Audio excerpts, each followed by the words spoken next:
So, full moon in Scorpio. Not that we haven't had enough crazy energy going on here in the month of April, but now we can add on. So, this is like the cherry on top of all the other energies that are going down here in April. Full moon is at 4 degrees of Scorpio. Now, Scorpio full moon is, with all the other energies, like this is just going to be blended into everything else. But of course, we know full moons are endings, right? We just had probably the biggest solar eclipse new moon that we will ever have in our lifetime, or at least we've had up until this point. All right. So this, in a way, pales in comparison, but with everything else that's going on, the energy here is just going to be so intense. We may feel a little bit like a puppet on a string. But what does Scorpio represent? First of all, of course, we have Pluto that's very close to turning retrograde. So the energy of Pluto is very strong, and Scorpio is the ruler of Pluto.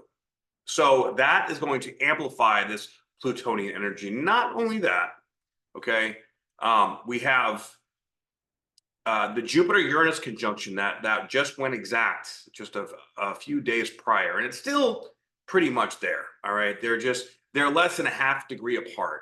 All right, so the Jupiter-Uranus conjunction is really the big, like the sort of grand finale, if you will, of this energy of this month. But I don't think that we're going to actually see like the effects of it. This is more like there's been a massive portal that is open, and this Mercury retrograde kind of like kept it open, right? So we had Mercury retrograde go retrograde on April 1st. It'll be going direct now in 2 days. So Mercury is also very slow and conjunct the North Node. So we've had this portal open, and then we've had a new moon eclipse in Aries. All this energy in Aries and Taurus, right? This is all redefining the like who I am. Everybody individually as well, collectively, especially in the United States. All right, the collective identity of the United States, people are going to start to just feel this impetus to want to rise up, stand in their power, to show and change and take action, right? Be that sovereign version of themselves about who they came here to be in this lifetime. And this full moon in Scorpio is saying like, all right, I'm done with this shit. It's time to stand up. It's time to show the world who I am and my truth and my authenticity. Now, not only that, but with the darkness, all the dark stuff, whatever darkness you have within you is coming up. And we're seeing this on the world stage, of course, as you can see, but there are so many layers of deception going on that we really should focus, or it would be helpful for us to really focus on doing our own inner shadow work and not really paying attention to what other people are doing. But if you are finding yourself heavily triggered right now at this time, with Mercury conjunct the North Node, we are in the middle part of this very powerful lesson that we're meant to integrate about how to begin this new chapter of our lives. The Jupiter-Uranus conjunction, along with the solar eclipse, and now this icing on the cake, has been infusing our DNA with codes, with downloads. We're sort of getting these instructions, these divine instructions for this next chapter of our life, which is really a whole new book. All right. Now, a lot of people after the solar eclipse, nothing really big happened on that day, right? There was all this hype and all this, what's going to happen? What's going on? CERN's doing this and NASA's doing that. And blah, blah, blah is happening in Texas and wherever else, all these towns called Nineveh and Rapture. Oh my God. Right. It's enough to just like make you want to kind of just jump out of your skin. But then what? There's nothing. Really, that energy was optimized for stillness. The stillness allows all these new imprints to come through so that we can birth them into the world over the next 6 months. I really want to say year to year and a half, but 6 months is the eclipse time frame. But because this total solar eclipse is so big and massive, I literally, in my mind, at least for me, I just saw like all the events in my entire life, in my past, just with this little tiny cord that was left, and I cut it, let it all go. And it was very, very uncomfortable, a very strange feeling, almost like I felt this sort of emptiness within me. But I also know that with that emptiness, I'm meant to focus on new things in new ways and be a vibrational match to abundance. So I have been keeping my mind still and allowing these things to come in and being grateful for the things that I have. The fact is that, you know, I don't have everything that I've ever wanted. I'm not as wealthy as I would like. I don't have all the material possessions that I would like. I'm a Capricorn with the Aries rising. I like material stuff, but what I do have is a lot of love. What I do have is a lot of physical health. What I do have is a lot of wisdom. What I do have is great friends and great people in my life, and that makes me feel incredibly abundant. So it's very important at this time to really look at the good things that are happening in your life. And if you're telling yourself that you can't find anything, then it's time for you to change your environment. And this is what Mercury conjunct the North Node with Chiron conjunct Venus is really saying to us right now.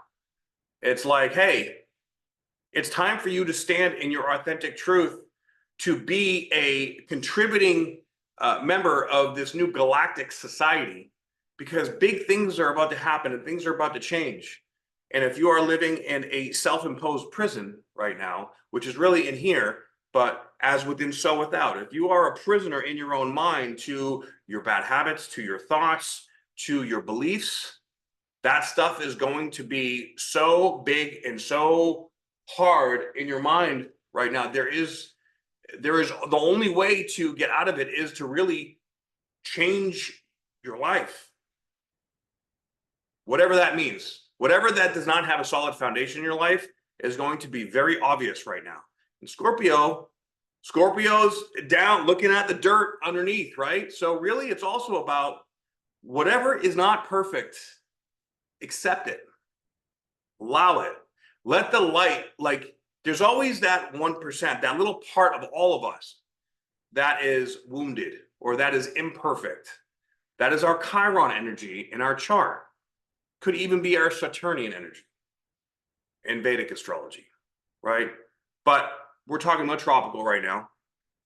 So the Chiron energy is in our identity of our country, our identity as a father or mother, as a business person, as, you know, a friend, whatever it is that you want to call it. This energy, this full moon is showing us what we need to drop, what we need to leave.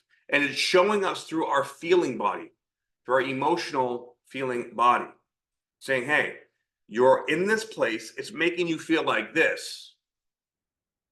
So you need to go into the unknown. Now, the unknown may make you a little afraid, right?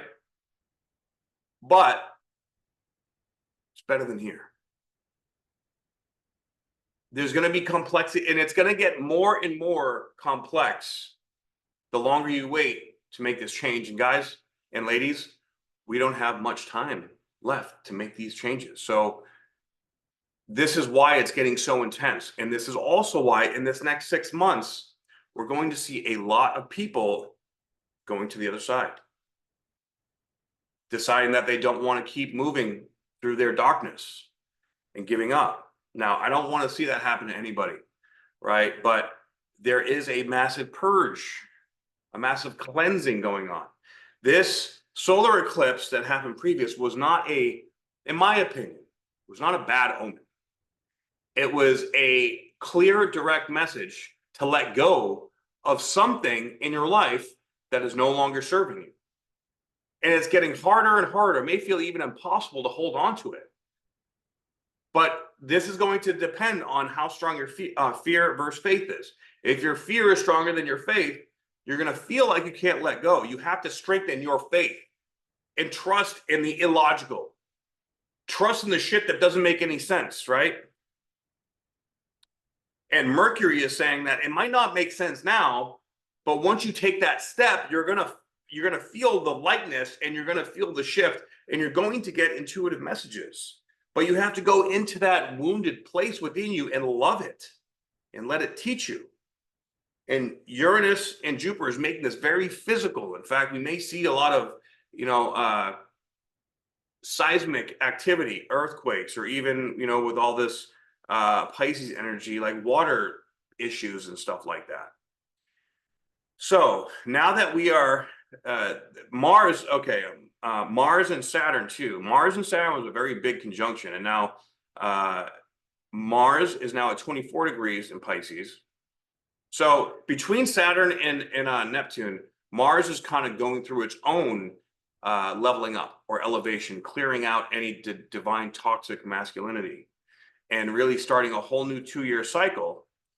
And between Saturn, when it came up to Saturn, right? It's like it came up to Saturn, and Mars wants to go. Mars wants to make it happen, get it done. And Saturn is like, whoa, checklist. Did you do this? If not, no, you got to slow down. You got to hold on. It's about maturity. It's about doing everything right in a responsible manner. And Mars is like, I just want to fucking go. And Saturn's like, no, hold on. And that may bring up frustration, irritability. I mean, these two guys are my chart ruler. Like Mars is my chart ruler, and Saturn is my sun ruler.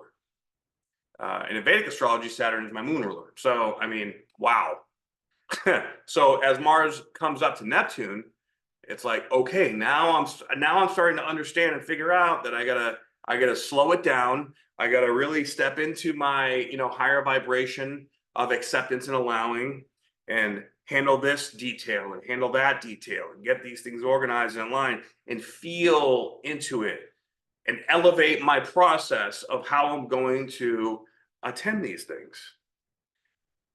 And then it's gonna go ahead and it's gonna exactly conjunct Neptune on the 28th, and then by the 30th it's going to be in Aries. So by the end of the month, now Mars starts this new cycle because in his home sign.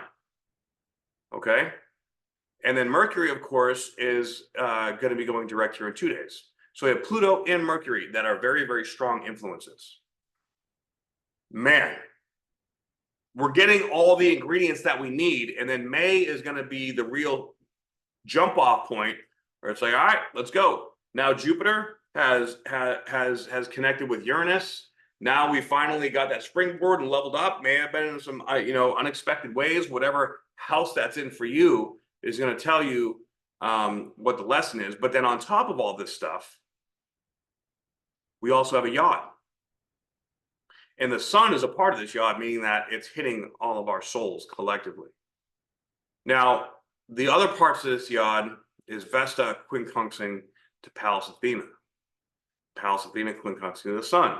Pallas Athena is in Sagittarius. Now, this is us really nurturing the idea, the concept of what we want to build, what we want to create. And it's really showing, hey, like, you don't need to do it the hard way anymore, right? Especially with Vesta being in Cancer. This is about, emotionally being compassionate and empathic to your own emotional needs. This is another way of really karmically clearing out all the hardness that we have on ourselves, the conditioning of I gotta be alpha, I gotta go attack it, I gotta just hustle and grind all day long, I gotta wake up at 2 in the morning and work for 18 hours a freaking day. That's all self-punishment, guys. The new process, the new energy, the new frequency that we're stepping into is about slowing down. Now, not being lazy or lethargic. It's about slowing down, being still, slowing the mind down, right? Working together with other people and utilizing each other's resources, expertise, and tools, so that we can all support each other in building something beautiful. We don't all have to work so freaking hard, not to mention that the skills, the gifts that we have, we all have a gift. And if you don't know where your gift is, I can help you understand it in your chart. All right? We all have a gift that is awakening within us. Now, when these gifts awaken, at first it can feel a little bit like a curse, right? because suddenly we're getting more sensitive, and whenever you get more sensitive to something, it affects you in new ways. I went through many layers of sensitization, especially I'd say the biggest shift was when I worked with Iboga back in 2021. That completely changed my life, and for like a good 6 months after my 4 flood doses, I felt like I had superpowers, man. I was like pulling demons out of people and shit. It was crazy, and it kind of went away, and I was like, no, come back. But it was not meant to be that deep, that intense for so long, and it was a little bit unhealthy. You have to ground it out, right? However, we are moving into a time and a place where things like that are going to be coming up, especially with Neptune now almost at 29 degrees. It's going to be at 29 degrees coming into next month in May, and it's going to stay there for this whole eclipse cycle, about 6 months. 29 degrees, Neptune, that's going to be the chart ruler collectively. That's going to make us feel our question, like we may be vibrating without being on any medicine. We're going to be feeling energy at such a heightened level that even just frequency and vibration techniques, sound bowls, didgeridoos, instruments, music is going to be hitting us at our cellular level in a whole different way. Not only that, but they're going to be throwing all this propaganda at us in a whole new way. Probably a lot more alien stuff coming out too. But this can also mean that there's going to be something going on with the water, whether it's the Navy that's going to be getting into battles, whether it's water shortages or water problems, especially with Saturn there, and Pisces as well. But we're going to be ready for it. All right. Because people are going to come together. This is going to bring once Mars gets into Aries, and then Jupiter starts getting into Gemini. When Jupiter gets into Gemini, that's going to be when all people are going to start coming together, and it's probably going to be moving forward through external experiences and forces that are going to come into our reality. So just for all you guys that are trying to build stuff, and get this community thing going, it's going to happen naturally. I was trying to force it for a while myself, and now I'm like, you know what? I'm just stilling myself, slowing down, and allowing it to come to me. And that's the big lesson of this full moon is, what am I still attached to that's keeping me from being still and allowing abundance to come to me, right? It's time to be kind to ourselves, guys, because kindness is self-love. Harshness and being angry and frustrated and upset and trying to control. Anybody that has like control issues or trust issues, you're all going to have a really rough time going through this energy. So, try to really do the work looking at those trust issues, and learn to sit with yourself. Get some little loving, self-love, and go get a massage, or go do a sound bath, or do some yoga, do something to help slow your mind down. Just slow it down. And when I kind of come in like this, slowing it down, it's more like ground it out. All right, because when you're in your head, you're not grounded. And with all this change happening so fast, the energy is speeding up, and it's moving so fast that it feels like dizzying. And the place that you call your home, or that you reside, really needs to be peaceful. Okay, but really that comes down to you being at peace within yourself, you having a peaceful home. You're creating the energy in that space. All right, so this is going to be another powerful full moon, and it's happening right after the exact conjunction of Jupiter Uranus, and right around the time when Mercury is about to go direct, connected to the North Node at 15 degrees, which is the exact halfway point of the nodes. So it's like we're in the very middle of this journey, but it's like now we're shifting almost like from a defensive, or I want to say doing the inner work, right? The 15-degree mark. And actually this really full moon kind of signifies the shift from doing the inner, or being internal, being in isolation, going inside, to now taking all that work that we've done and going outside, stepping out into the world now, and showing the world the things that we've done, all the inner work that we've done, and teaching, and really stepping up in our responsibility. Okay, and then of course Pluto is going to go retrograde.